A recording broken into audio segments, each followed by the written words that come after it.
दीपेंद्र सिंह हुड्डा ने नेहरू कॉलेज में शिरकत कर स्ट्रांग रूम का औचक निरीक्षण करते हुए दीपेंद्र हुड्डा ने कहा कि अब की बार गिनती की जो प्रक्रिया है वह सुचारू रूप से होगी। उन्होंने कहा कि हमारी रोहतक लोकसभा की 9 की 9 विधानसभाओं में चौधरी भूपेंद्र सिंह हुड्डा के नेतृत्व में और राहुल गांधी के नेतृत्व में कांग्रेस की सरकार बनने जा रही है। हमें पूरा भरोसा है चुनाव आयोग पर। उन्होंने ये भी कहा कि पोस्टल बैलेट पेपर की एक साथ गिनती नहीं होनी चाहिए, क्योंकि रोहतक में पिछली बार गलत हुआ था। दीपेंद्र ने कहा कि इस बात को दोहराते हुए विपक्ष ने एक साथ इलेक्शन कमीशन से मांग की कि पोस्टल बैलेट पेपर पहले आए और उनकी गिनती करके तब मशीनों से गिनती की प्रक्रिया शुरू हो। चाहे 8 बजे पोस्टल बैलेट पेपर आए तो 8:30 बजे गिनती शुरू की जाए। दीपेंद्र ने कहा कि अब की बार सब ठीक होगा और 9 की 9 विधानसभा की सीट कांग्रेस की झोली में होंगी। दीपेंद्र सिंह हुड्डा ने पूर्व मुख्यमंत्री मनोहर लाल खट्टर के बारे में क्या कहा, देखते रहिए पूरी खबर। चैनल को सब्सक्राइब करें, लाइक करें और ज्यादा से ज्यादा शेयर करें।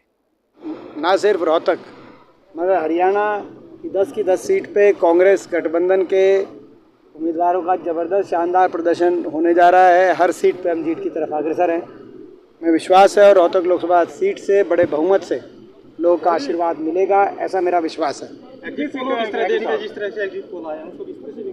देखिए, एग्जिट पोल जो है वो तो चलो असली जो बात है वो तो कल है। अगर एग्जिट पोल फाइनल होते हैं तो हम कल का काउंटिंग की कोई तो गुंजाइश बचती नहीं है। वही असली गिनती है। एग्जिट पोल तो कई बार सही होते हैं, कई बार गलत होते हैं।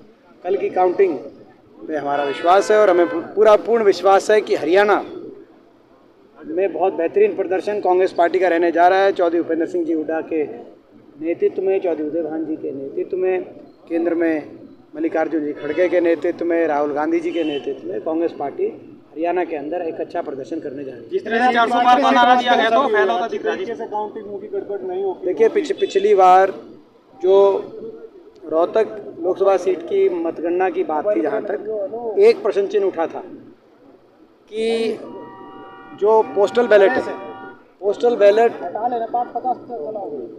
मशीन की गिनती की खत्म होने के बाद पोस्टल बैलेट एक साथ लाए गए, संख्या उसी टाइम आई और उनकी गिनती हुई। और इस बार आपने देखा होगा कि संपूर्ण विपक्ष ने जाकर इसको उदाहरण मानकर कि रोहतक में पिछली बार गलत हुआ, इसको उदाहरण मानकर इलेक्शन कमीशन से मांग करी कि पहले गिनती पोस्टल बैलेट की कराई जाए। और इसीलिए ये नया नियम तय किया गया, 8 बजे पोस्टल बैलेट सारे के सारे खोल दिए जाएंगे, गिनती शुरू हो जाएगी। और अगर सारी गिनती सुचारू ढंग से 8 बजे शुरू हो जाती पोस्टल बैलेट की, तो चाहे गिनती चल रही हो लेकिन आसार तब जाके 8:30 बजे मशीनों की गिनतियाँ शुरू होंगी।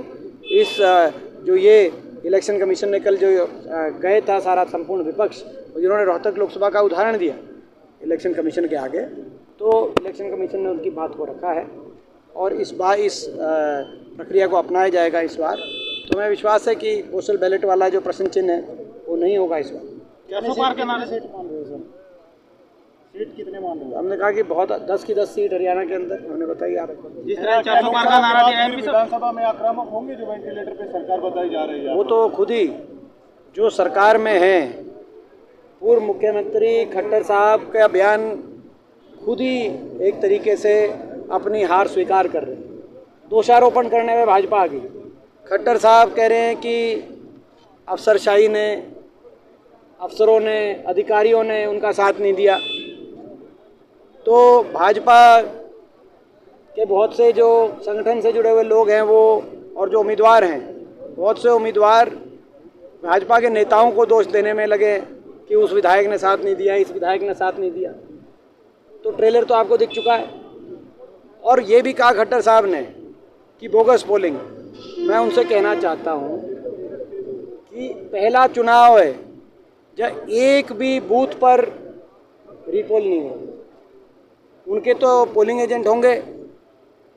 पहला चुनाव है जब एक भी रीपोल नहीं हुआ और अब आप कहीं बोगस पोल के, कहीं अधिकारियों पे दोषारोपण करके, कहीं भाजपा के ही नेताओं को कटघरे में खड़े करके आप क्या साबित करना चाह रहे हैं? किस किस पे दोष, कोई किस किस को दोष देंगे? खुद भी दोष लीजिए। 10 साल आप मुख्यमंत्री थे।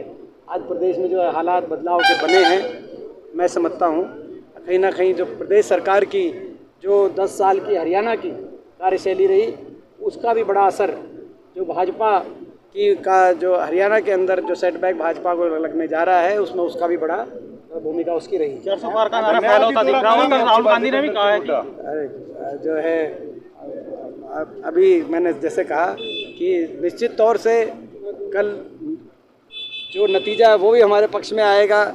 और जब यहाँ हमारे बाटे हार लगी थी तब भी धन्यवाद करने हम पहुँच गए थे, लोगों के बीच में 5 साल रहे थे तब भी हमने लोगों का धन्यवाद किया था, तो हम तो लोगों का धन्यवाद करने में कोई कसर छोड़ेंगे नहीं। 400 पार का एमपी साहब 400 पार का नारा फैला होता दिख रहा है। राहुल गांधी ने कहा है सिद्धू मूसेवाला के गाने का उदाहरण देते हुए कहा कि 295 सीटें जीतनी चाहिए। देखिए मैंने जैसे कहा कि बड़ा बेहतरीन प्रदर्शन हरियाणा में 10 सीट पे कांग्रेस गठबंधन का रहेगा और ना सिर्फ हरियाणा पूरे देश में मुझे उम्मीद है और मैं ऐसी आशा करता हूं कि पूरे देश में भी इंडिया गठबंधन की शानदार का प्रदर्शन रहेगा। एमपी साहब कोसली हल्के से भी हमें जीत मिलेगी।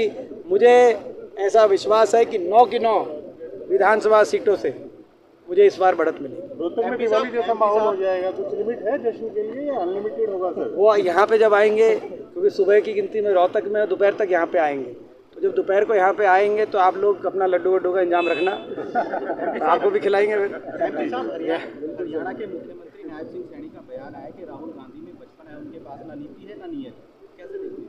देखिए ये राजनीति में गरिमाएँ होनी चाहिए, आपस में गरिमाएँ रखनी चाहिए और मैं समझता हूँ कि क्या है किसी को भी किसी और पे उंगली जब उठाता है तो ये मानना चाहिए कि 3 उंगली और 1 अंगूठा अपनी तरफ भी मुड़ जाता है। तो ये मैं समझता हूँ कि मैं इसका जवाब मैं नायब सैनी जी के बारे में क्या क्या कह सकता हूँ वो कह के मैं नहीं देना चाहता। 2.5 लाख से ऊपर जाएगी लीड आपकी? कल बताएगा। कल के लिए क्या संदेश देंगे? कल बताएगा। कल के लिए क्या संदेश देंगे?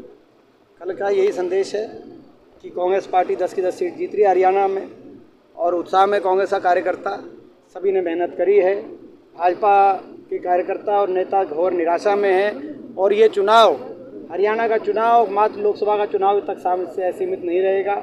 हरियाणा के कल चुनाव के नतीजे हरियाणा की सरकार पे भी को प्रभावित करने का काम करेंगे। जो अल्पमत में पहले ही सरकार चल रही है, मैं समझता हूँ ये अल्पमत में है और ये अल्प समय में ये सरकार हरियाणा में ये जाएगी और हरियाणा में चुनाव हम मांग करना चाहते हैं कि हरियाणा में चुनाव कराए जाएं, अभी भी मांग कर रहे हैं हम और कल के बाद ये स्थिति और स्पष्ट हो जाएगी।